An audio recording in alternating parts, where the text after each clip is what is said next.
I'm back with another review, and this time we're going to look at the very divisive Nightmare on Elm Street 2010.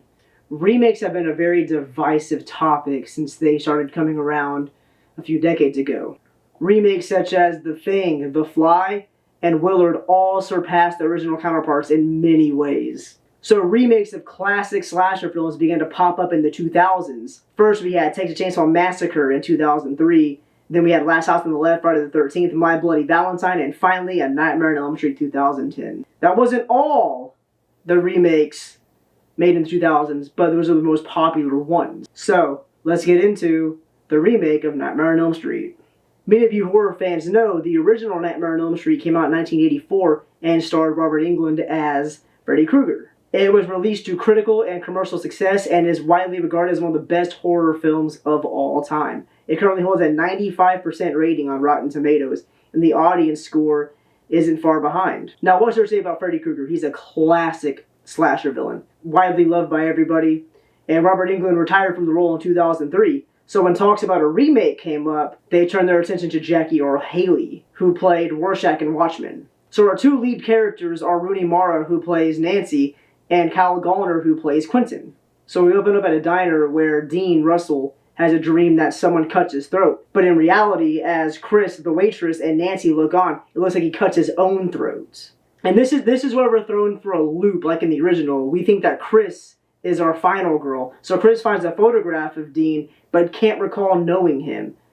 So Chris begins to have nightmares that a man in a bladed glove is coming after her. So she neglects sleep for fear that she's going to die. So her boyfriend, Jesse, stays over with her to comfort her. And Chris ends up getting killed by Freddy in her sleep. And it looks like Jesse committed the murder. Jesse is arrested and sent to prison.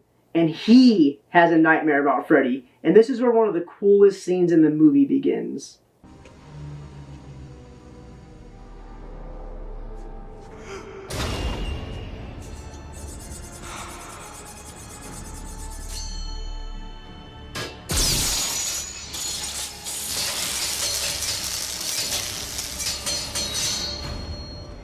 Now, this version of Freddy is sadistic and vile.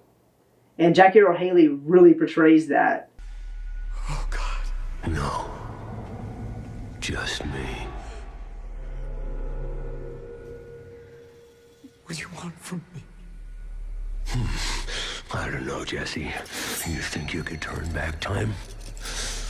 Answer me! No. Do you think you can bring the dead back to life? No. No! No!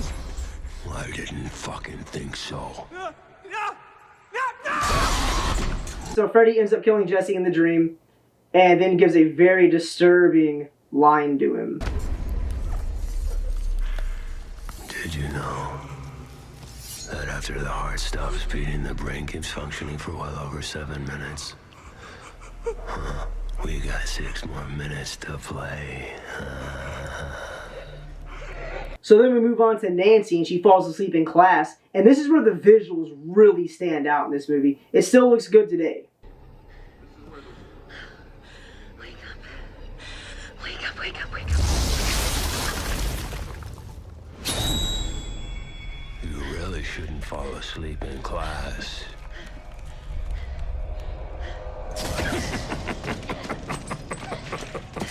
So now Nancy and Quentin are having dreams about Freddy.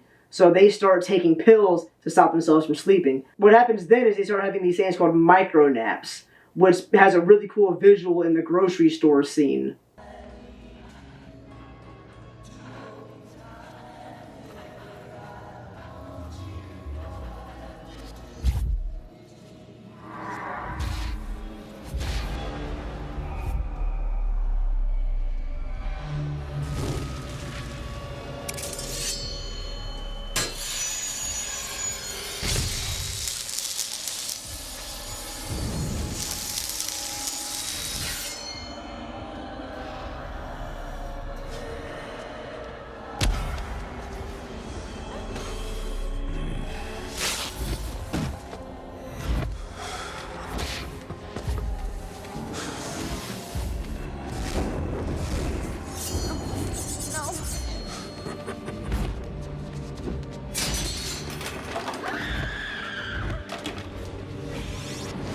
Nancy actually pulls an item from her dream and realizes that, you know what?